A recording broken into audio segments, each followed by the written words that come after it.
ka Inter-House Athletic Sports Meet ka balalong ars ngilenter jong ka Ribhoy Presbyterian Higher Secondary School kala poino siya kabakun haka santarik uyayong ar hajar ar paulay hadin baka jingshin benta shirhem jong kikna school haka jingile kai baper hamadan NSCA paham sim kani ka Inter-House Athletic Sports Meet ka longru kum shibenta ban penkre ikikna ban lit shimbenta siya ka Inter-School Athletic Sports Meet ka ban salong shen haka the string Hakatay kasngi penkot yakatay ka lumpong ilekay sports meet kikna lawan bansaki doba Meral Bonds EMMLA ka nongpo constituency kumukong san hakajindon rengkar UMDC uba balaji rani u Reverence DR Shooting Secretary ka Managing Committee ubabu W Radu Principal ka RBP Higher Secondary School ba Jadwin Lingdo rang ba snong ka pams im lambat kinong hikay bat kikna school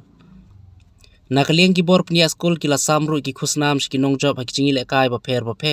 hakaba ka Blue House kala ra ay kanam ladu ka Violet House kala yo Korea ka Best Discipline House bat kum ka jing ay men sim ki khna school la samru ki khusnam shimen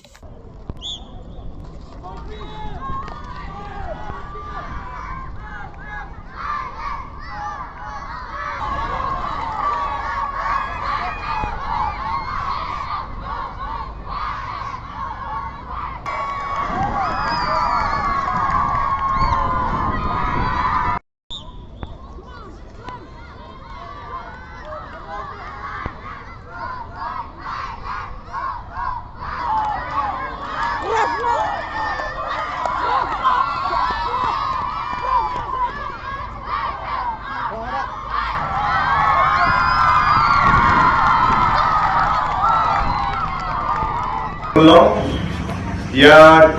kenika Inter-House Athletic Meets araja mulai nagaliang jogo school authority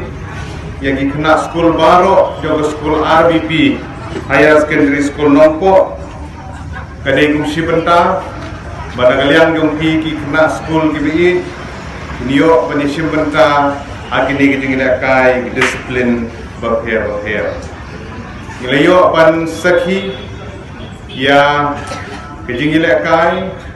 ya kijingi mare kijonghi akapor bangi poy hne ngelaya sakhi ya garile ris 4-1 adu ke under 16 under 18 jongki chendram barkan hai internet perfect ya kisap ki phong jongki kun samla dwe kijungi ki hep ki meret ki khna school dwe Ribhoy District kabiin kijungi kala permi shibun kinong ilakai athletics kila permi shibun kinong ilakai football kila permi shibun kinong ilakai basketball berkiwai ki activities bagi disiplin apo joga jalla kijungi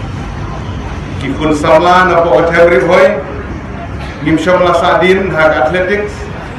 Aki platform ki berher ki bagai kerja atletik